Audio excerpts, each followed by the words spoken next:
Alison. So hi everyone, we are the data-driven research group in the topic of evolution. And we are going to talk about the paper Mobilizing Integrating Big Data in Studies of Spatial Phylogenetic Patterns of Biodiversity by Douglas Saltz and Pamela Saltz. And basically, they start talking about how we have this huge amount of data, whether it's like spatial data, phylogenetic trees, and much more.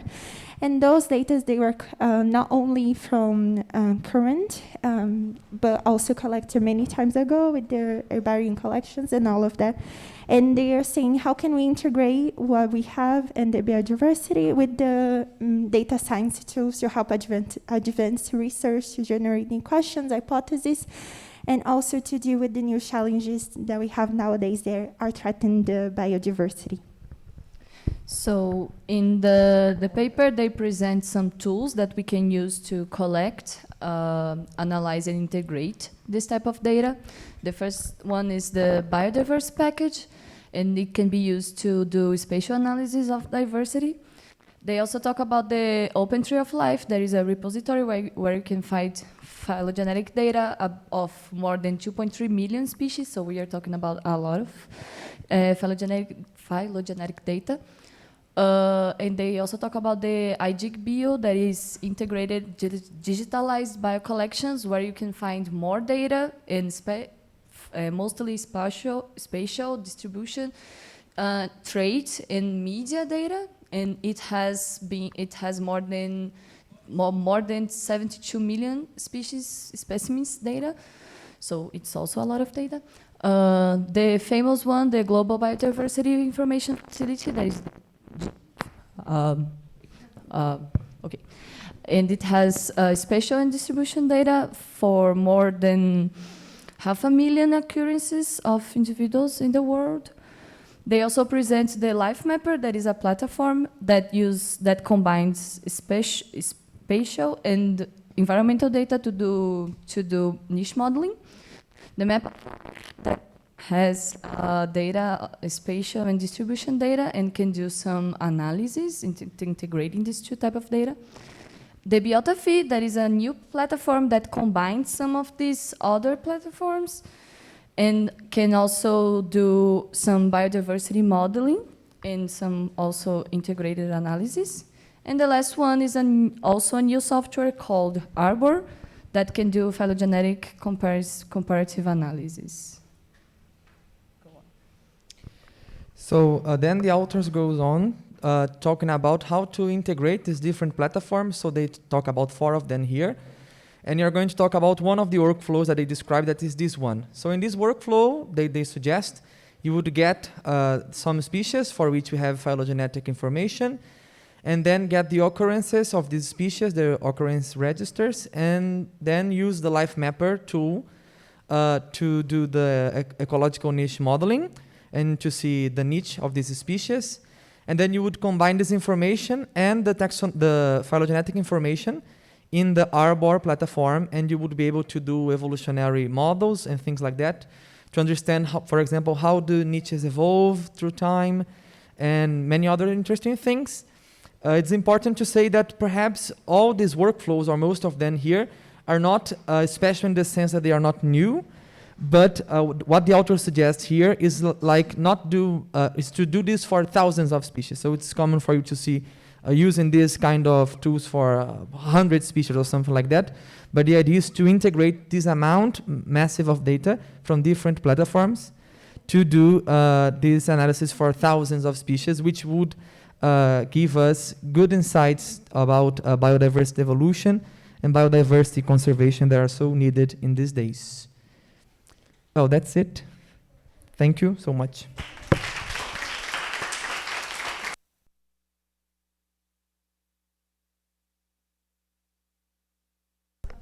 Thank you. Great presentation, perfectly on time. Any question, comments? So how did you feel like you were drowning in data when you were reading that paper? Yeah. So did you, I mean, how do you choose which of all those data sets that you presented you know, to pick for your analysis? Do you pick more than one? Do you hope they agree with whatever you're doing, because you presented all those repositories. And, so that's really the problem, right? Like we have a problem and advantage. We have so much, and how do we use that, to integrate that? So any thoughts how you would go about choosing? Sorry, macroecology or yes, someone needs to give me access to the presentation, and then you can keep the discussion just to. ¿Quieres pasarte? Yeah, I will tell you in a second.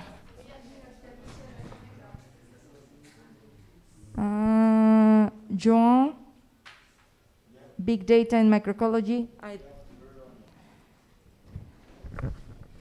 You were having a discussion. I didn't want to stop you. I just wanted to see, you told us everything about the paper, and that was a really nice presentation, but how do you apply, the problem with these kind of things is, yes, sorry. The problem with these kinds of things is the amount of data, right? Yes. So these things that help us, like this paper, right? Like, okay, let's see everything that's available and how you can use it. It's just, to reflect a paper like this is for you guys, something that I wanted you guys to tell us a bit this, okay, we have all this data, and then what? Well, I think one problem that's not addressed in the article is that we have this big amount of data, and one problem is that you have to make everything compatible in terms of inputs and outputs. But I think the hardest problem is cleaning data, because it's a lot of data, and simply putting into an algorithm that will do some checks will not work alone. You have to have people checking it. And what happens today is that people clean data, and they usually don't put the clean data into a platform. So sometimes people clean data more than one time, and it would be good to have like one repository for clean data, specifying how the data was cleaned, and then you could think about integrating this in a more automatic way. I agree. Like the next step, right? So these papers, you find many, right? Look at everything we have, and then you're like, yeah, but then what? So I agree with that. Okay. No, that's fine. That's fine. Who is next? This team. Who's coming?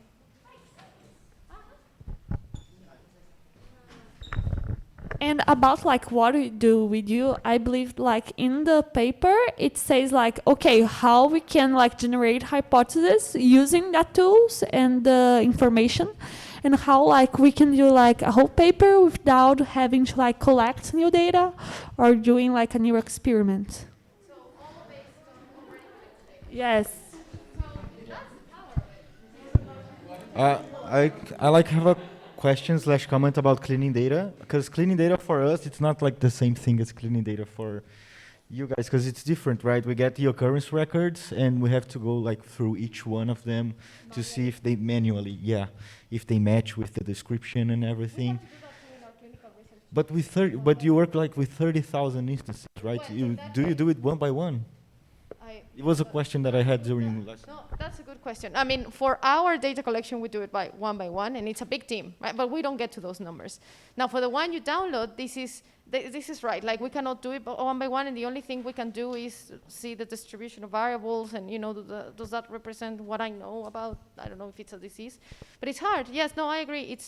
You cannot go one by one. You can only apply, I think, at least from my point of view, these techniques we saw about the IDA and the EDA, trying to, what data is missing? Do I have a variable where I have more missing data than expected? For example, do I have a hole in the collection of certain characteristic? Why could that be? Do I exclude it? That kind of thing, like overall statistics of your data, to clean it and remove records that do not comply to the, with that quality control. But I think, at least from my point of view, there's not much more you can do. I mean, one by one is, for those numbers, not feasible. Exactly. Sorry. Yes, your team. Yes. So, good morning, guys. We're going to present this paper called Application of Big Data and Artificial Intelligence in COVID Prevention, Diagnosis, Treatment, and Management Decisions in China. It was published in 2021.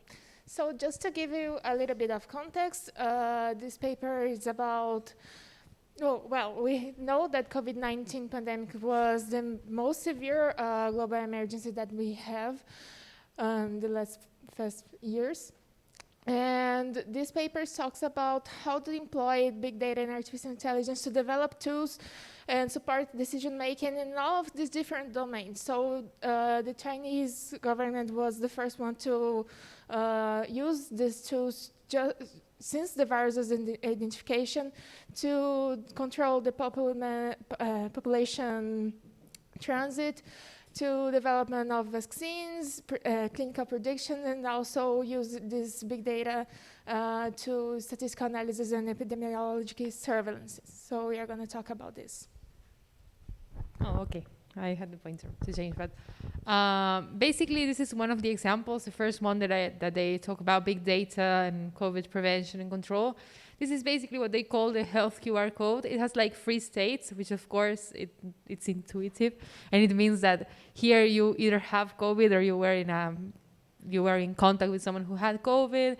Here is like a medium risk, maybe you could have COVID. Here is like you're clear to go. And this influenced decisions were on like going to work, traveling, being allowed to do certain things and not others. This was developed by a private enterprise, which is called Alibaba Group, and used by the Chinese government. And it had data from personal declaration. I mean, you could like declare something on your app, and also an authenticity check with governmental data.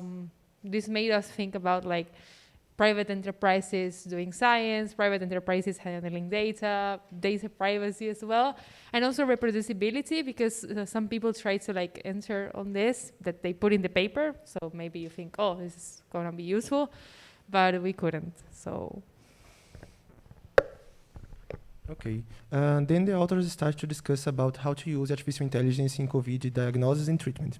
So they have a huge data set related to symptoms, to time of the disease in each patient, if the patient died or not, and they use this database to several things.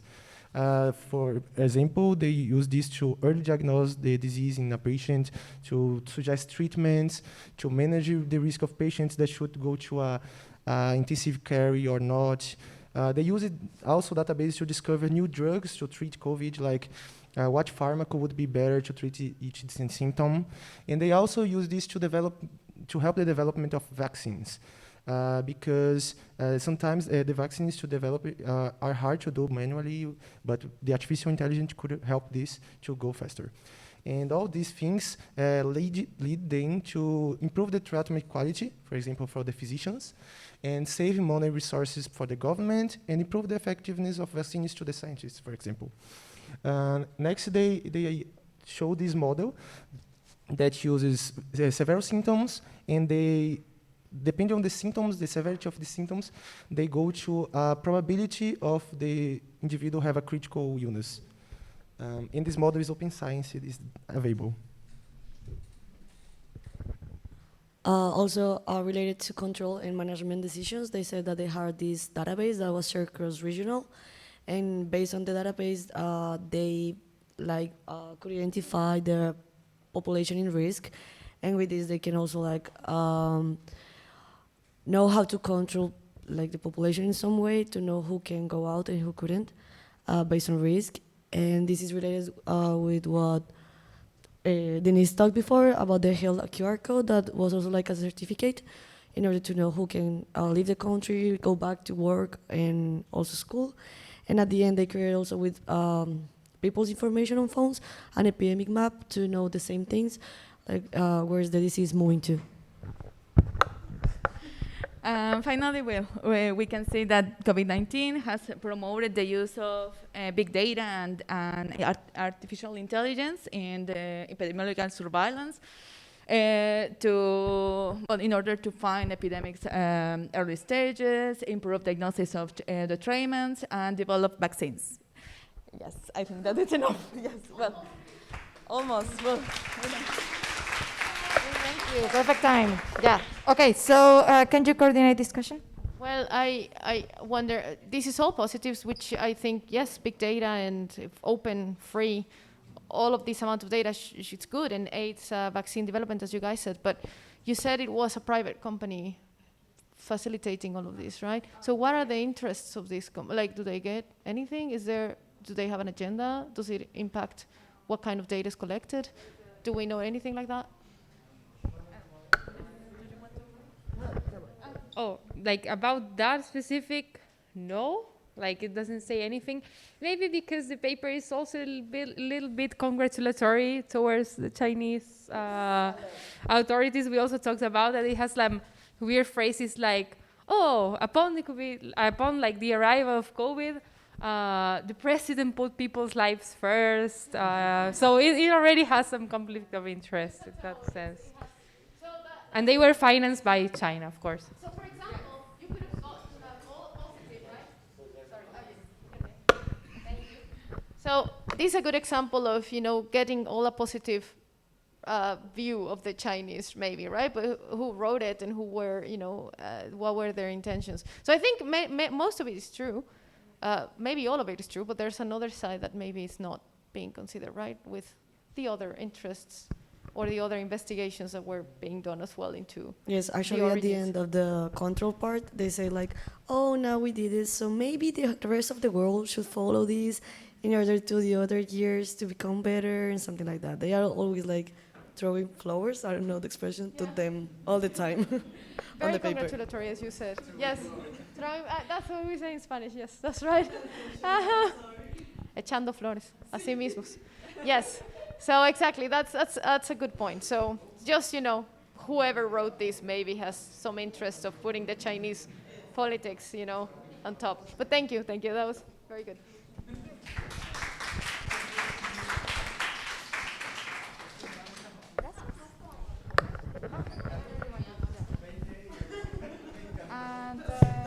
Eu? Good guy. Eu começo? Quem começa? Começa, eu vou... Tá. Quem começa? Tá. Quer começar? Começa você. Você começa? Eu falo depois, então. O Lucas tem que falar do final, né? Para os quadradinhos. Ah, tá. Então posso formular uma introdução aí doida. Então, eu posso fazer. Você Tá, quer então começar? vai. Gostaria de começar também. Good morning. We are going to talk about this, about the topic of molecular biology, more specifically system biology. And the name, you can go. The name of our article is K-Challenging Space Data-Driven Multicellular System Biology. So we have a lot of data being generated, a lot of experiments being done, a lot of models being done also, and it's really difficult to integrate all of this. So in multicellular systems, when you are studying the interaction of cells with each other, if this cell changes, what will happen to the other one, we need all this data. So we have now sophisticated experiments, large-scale computational tools, but how to deal with all of this? So the author here, he gives some tips. He tells us some key challenges that we needs to be changed when you generate the data in the protocols, when you put your results, so that this can be done. So you can have really good analysis that everybody can do, understand, and progress science. What we have today, we have this panorama of data-driven research, where basically we have parallelized workflows. This means that we have different teams working maybe in the same things, but they are using different computational methods, and they don't talk with each other.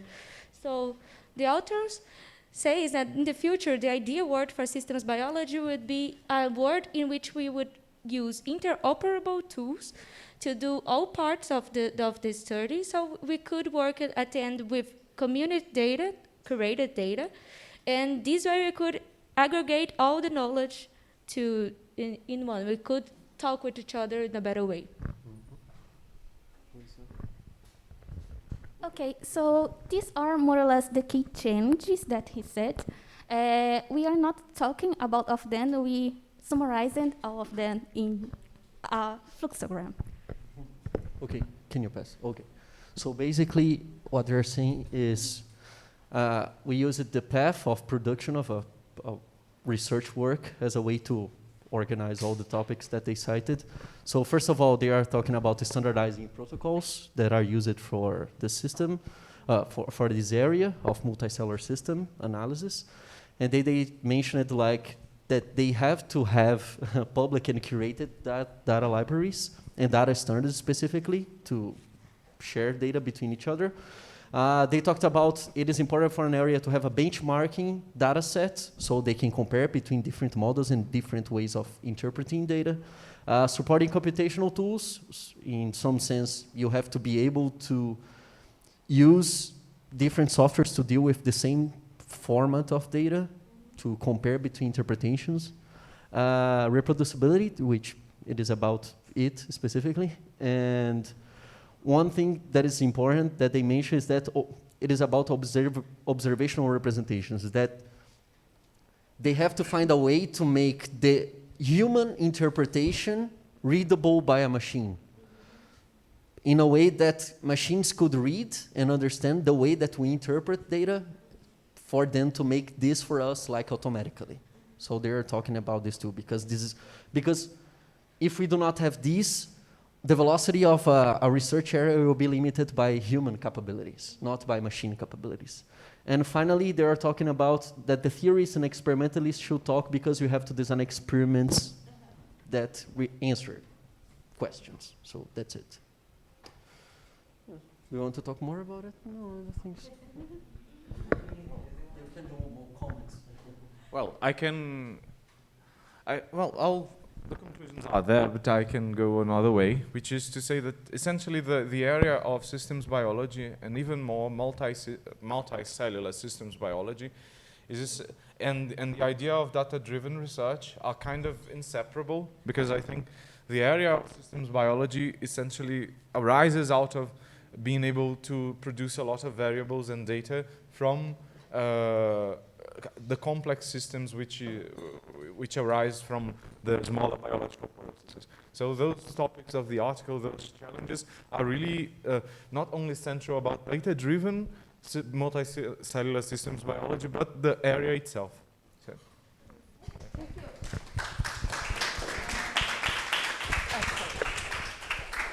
Thanks, that's a really interesting point of view. I just, a point that you mentioned when you said something like, oh, support for computational methods, right? It's interesting that the funders actually still, well, there's new, for example, Chan Zuckerberg is a good example of this, but before people were like, I mean, reproducible data and all, but no support for the actual development of methods. So it was easier, much easier to get money for doing an actual project with data and, you know, I'm gonna analyze it somehow, than for standardizing those methods, which is crucial, right? And now there are some initiatives, like I was saying, Chan Zuckerberg, the Chan Zuckerberg initiative from the people from Facebook.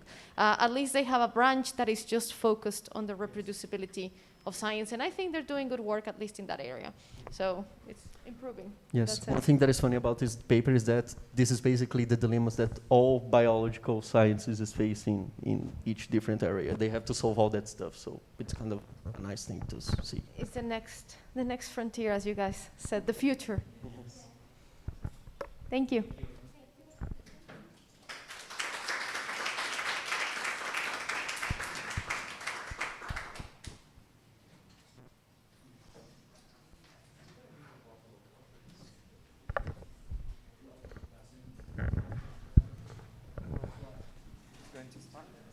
Acho que sou eu.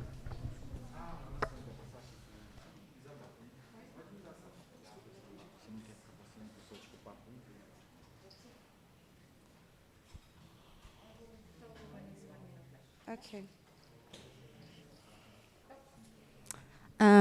We will present the paper Macroecology in the Age of Big Data, Where to Go from Here. And macroecology is the study of relationships between organisms and their environment with a large scale to explain distribution, abundance, and diversity in these environments. The aim of the paper is to provide an overview that was highlighted in the macro 2018, provided by the Ecological Society of Germany, Austria, and Switzerland. And this pie chart is to show the disciplines of the number of publications in these disciplines and the global storage capacity among the years. Okay, so the second topic, they talk about the aggregation of large data sets, and there are like 3 main gaps. One of them is the cross-spatial scales, that is called the scale shortfall. Here we have the images that show just examples of different tools that are used to map and to at different scales. And we see here examples of this mapping. For example, here when you zoom in, the E image is from satellite, and this one is from airborne tools, like with airplanes, so you see the different precisions. And here also the microkinetic variation, and different tools that you can use. So in every generation of sensors have led to better qualities in spatial, temporal, and thematic resolution. The other gap is the number of texts covered, like the linear shortfall. We know that some taxonomic groups are better studied than others, and this is one of the gaps. And the third one is the biomes covered, the Wallacean shortfall.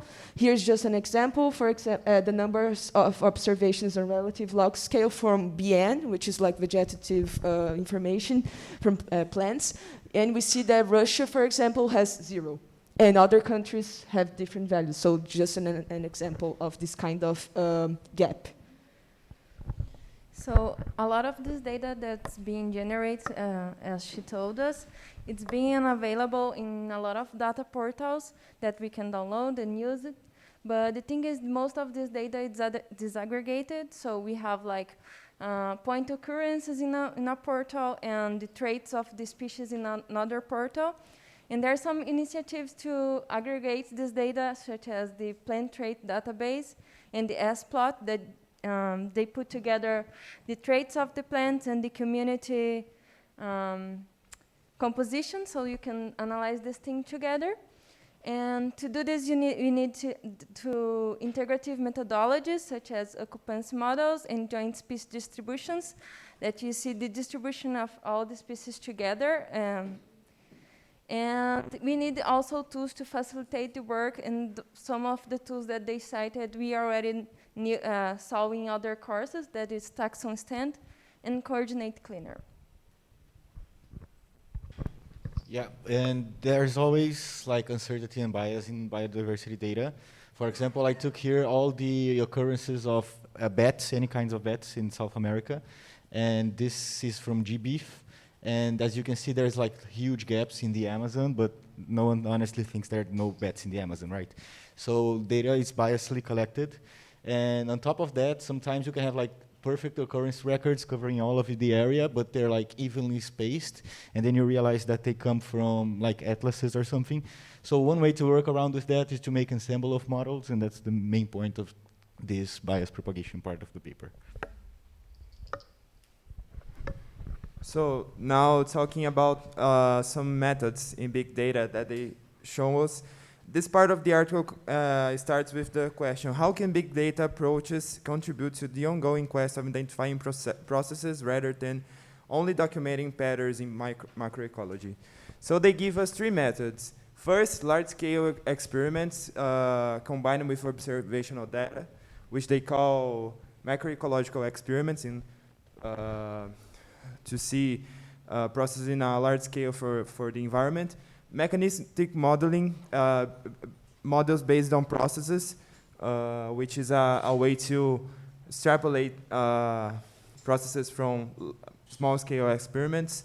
And machine learning algorithms, like data mining. I have to be fair with everybody, but so yeah, it's okay. Hopefully you have time to discuss a little bit and maybe ask for the conclusions. That's the conclusions. Thank you. Yes, so basically I liked that you highlighted the bias because sometimes we're not aware. I mean, obviously there's sparsely collected data, but sometimes, then this happens in genomics a lot as well. We don't know if, for example, in genome variants and stuff, we don't know if we don't see them because they're not there or because people just haven't collected them. And this, making very explicit in these data sets, why bias is there? Is it because sparsely collected because, maybe it's the Amazon and it's difficult to get to there? And okay, that's fine. But what if the authors had some research agenda where they're just not interested in those places and, they're much more focused in like Europe, for example, which is the focus of pretty much everything in genomics, at least in my area, right? So I think that's something to think about, and it's good that, I just want to say that I really like that you highlighted those issues there. Who wants to talk? That's like one of the types of biases we get from occurrence data, because there are like other maps that are really illustrative that you get several collections of several kinds of plants and everything alongside roads, but not in the middle of patches. And the collection of species is completely different alongside roads, but that's where we get our data from. And you don't know if what you're interested in, just you don't see it there, or just people haven't, because reasons, right? Because I am not interested in those plants. I don't know much about plants. But, that happens a lot and it's difficult to know why you don't see something. Is it because no one has actually collected it, or is it really a negative point? So, yeah, good point to think about. Thank you, guys. It's very nice.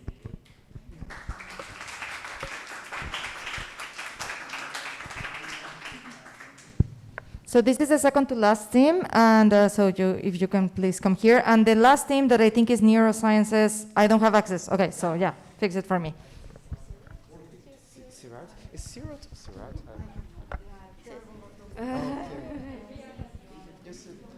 It's Sirat or Sirat? I say Serrat, but to be honest, I just say that Danielson is a fund, but he's part of our team. What? That Danielson is a fund, but he's part of our team. Okay. Just to add something before we start, Danielson is at home, but he's at our team, and then he did everything with us. Okay. Okay, so can you pass the slides? Oh, that's it. Oh, thank you. No, that's okay. I know. Okay, so we are talking about bioinformatics, and we are talking this in the context of data-driven research. Can you? So the paper that we had, we're talking about the spatial reconstruction of single-cell gene expression data. That is basically the serial package or algorithm. This algorithm had the power of reconstruct the data, the spatial data that is missed when we are doing RNA-seq, because we have the tissue, and then we need to separate cell by cell to do the single cell RNA sequencing. And then we lost the information about which cell were nearly by each cell. Well, they developed an algorithm that it's called Serrat, and it's because of an artist and make the relationship with Punk List. And the algorithm consists in two main parts. First, you have a matrix with these raw counts about genes and cell populations, and the other one is a special reference map. So the first one, basically what they do, it's that they apply a machine learning technique. We already saw that, it's Lasso. And it's based on correlations, but the idea is to clean the data that you already have, because we all know that these machines about sequences have errors, and we want to, decrease the level of noise in our data. Yeah, and in the spatial part, we have in situ hybridization. This is like experiment that will basically mark the gene that you're looking for, and then based on this, you make a map of the thing that you are studying. Basically, here it's an embryo, but it could be anything, and then you divide it in a lot of bins. And these bins will be marked with on or off. Here we can see that the area that the gene expression is the on area. And then after this, after having this map that is basically did by the researcher itself, you need to have a mark of on or off. You need to have a threshold or of on off. And this is made by another machine learning algorithm that will do basically this. And then you can cross the two infos to know where the cell was. So the biological model they used was a zebrafish in the late blastula stage, and you can pass. What did they do? They made a special reference map that they got on literature information about 47 genes, and they display this in the ventral dorsal axis with the beans, and here are the beans, and they binarized the beans so to see if the genes were on and off or off expressed. And they also tried to understand, they tried to figure out the hallmark genes that, the hallmark genes that overlap only once. And they also made a single cell RNA sequence to apply Sirot. So they used two different controls. In the first one here, they made the Sirot distribute the cell's location, and this is the equal distribution in the embryo. And the second one, they pick one cell. They already know that the localization for the cell based on the cells marked here. And then Serrat find the localization of the cell here. The Serrat probability to find the cell is in purple. And this is the distribution of frequency of error of the Serrat accuracy. And the last part is, you can put the, it's just to say how do we relate the things on the paper with the topics on the class. And it's the first one is that they have controls, specificity controls in their analysis, and that they are aware of the limitations of the methods. For example, they say that you cannot apply this algorithm to a tumor because the cells populations are not constant. So you cannot generalize that this method is going to work in every single possible scenario, and that's all.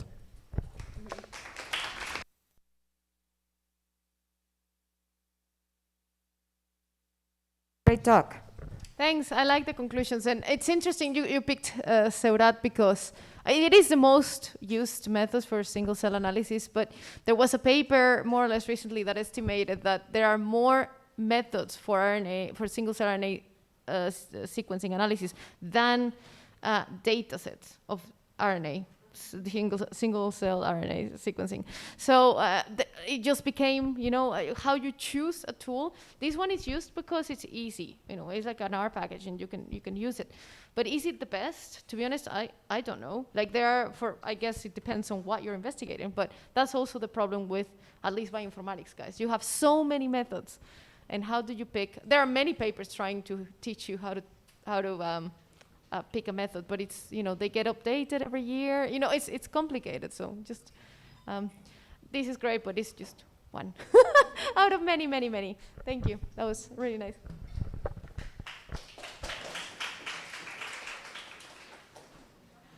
Last team. The neuroscience team.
neuroscience group, and the paper that we have was like a data-driven framework for mapping domains of human neurobiology. So I'm going to give you a little bit of background for you to understand what happened in the paper. And the first thing is that cellular networks are multi-scale. We can see here like some of the scales, I don't know, yeah, on cellular networks. And it is important to generate, to analyze the data to generate hypotheses on those, across those scales in the cellular networks. And we need to analyze data across spatial dimensions and several orders of magnitude. And there are some experimental technologies that have revealed some organizations between these domains in the brain, but the tools to synthesize that data are still not too good. So another very important thing is that there is a huge amount of data publicly available about these neuroscience. And the frameworks previously existent are not used in a very routinely way, which means that each framework has their own way to use terminology and different structures for each database. So this is a problem for reproducibility and other stuff that we have seen in the class. Okay, so there are a few attempts to engineer ontologies into a single set of data. We have used neuroimaging for this, but it is not the only thing that we can do. And we lack transparent and objective methods to have these kind of integration processes. So we have a limited replicability, and also we are slow in the progress of neuroscience because of this.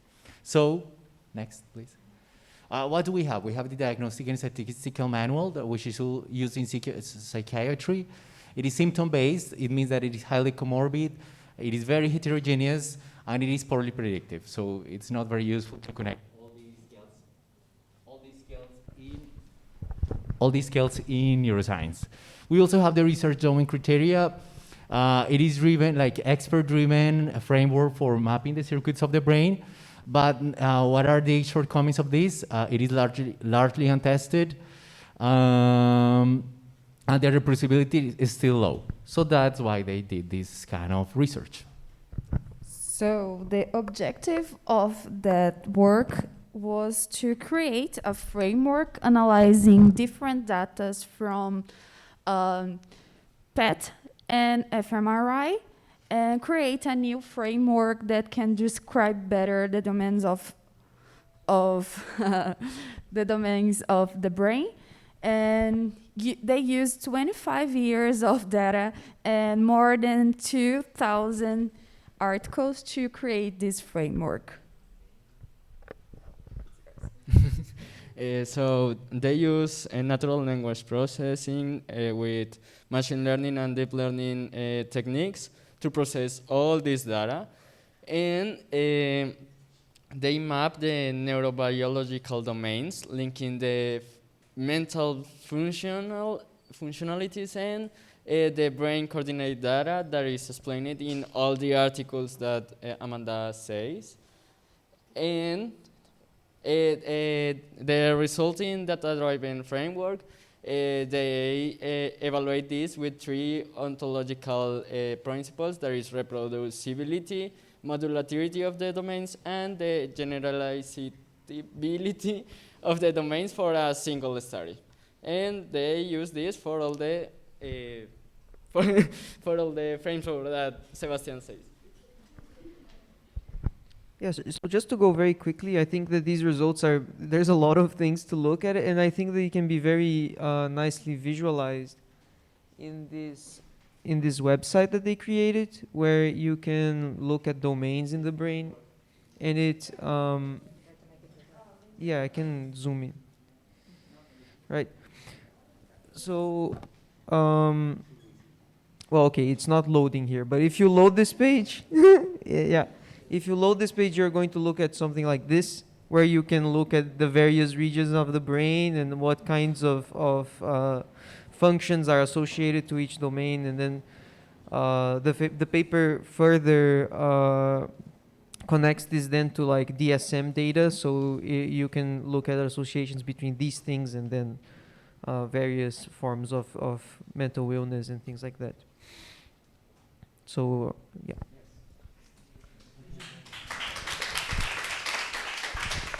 So thank you. No, don't leave. Maybe Daniela has comments. She just gives me the phone. That's fine. No, I mean, oh, it's loaded. I like these kinds of paper because that's exactly what we should be trying to, we should be trying to do these days with the amount of data that we have. Try to put it all together, do a meta-analysis, and see what it's actually telling us. Now, and especially if they put it, I mean, accessibility is everything, guys, also in data science. Like, you can do whatever, but if people cannot access it, then, it's good for nothing. So these kinds of things, I think this is a nice example for, and neuroscience especially, that is so difficult with things that can be subjective with like symptoms and things like that. So putting it all together and, showing something like this, I don't really understand neuroscience, but making it available so people can actually go through it is, I think, what more people should probably. It was really nice because they created this website that you can visualize all the data that they produce, but they also make available in the GitHub all the codes and script that they use. So it's really nice to understand. Yeah, open science, and reproducible. And reproducible. And this was one of the conclusions of them, that they can extend this kind of works to different areas in neuroscience. And actually, this framework, they compare with the two frameworks that already exist, and they are superior, like in understanding and correlated all the functions and symptoms and disease. And probably this paper was published in 2021 and was the first framework that really changed the way that people works with neuroscience. So it was a really important paper. Oh, really cool. I mean, I agree with everything you said, but people will always say that their method is better. Always. But I do agree that this maybe is similar, an actual 25 years is, 20,000 papers is a lot. But they will always say, you will never see a paper where like, well, actually, we're a bit not as good as this other paper. They will never say that, I think.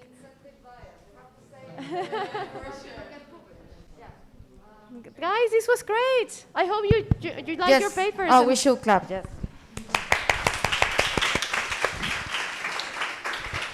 No, seriously, thank you so much. The presentations were great. All of these were great. I think you did really, really good work with the amount of time. Well, I don't know how much time did you invest in it, but with the whole dynamics and the 5 minutes presentation and taking like papers just that might be a little outside of your comfort zone. So thank you so much. This was really fun.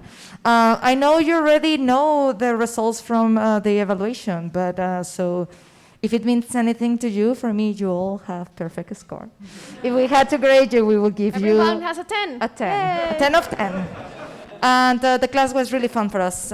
We enjoy a lot interacting with you. I hope you too. If you haven't answered the feedback, just please do it. We are learning, as always. Yes, there is. For the second, we put 2. So you did one at the beginning, and then there's another one, and that one has open text. Okay. Say whatever you want. Yes, and you can just tell us in other settings. But yeah, thank you so much. I hope you enjoy it as well. Thank you. Have fun.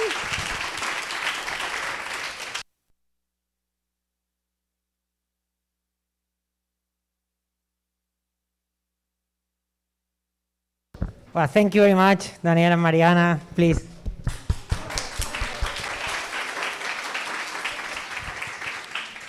I didn't run to the class just to.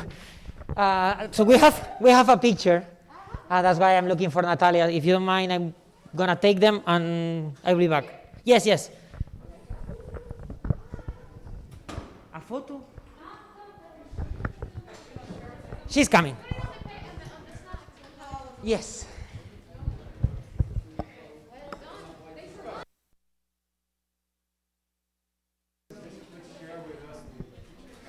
I'm trying because I also want mine, but I didn't get it. I think we are, we can ask Natalia now. I only have the one I took with the phone, but it's not where we are.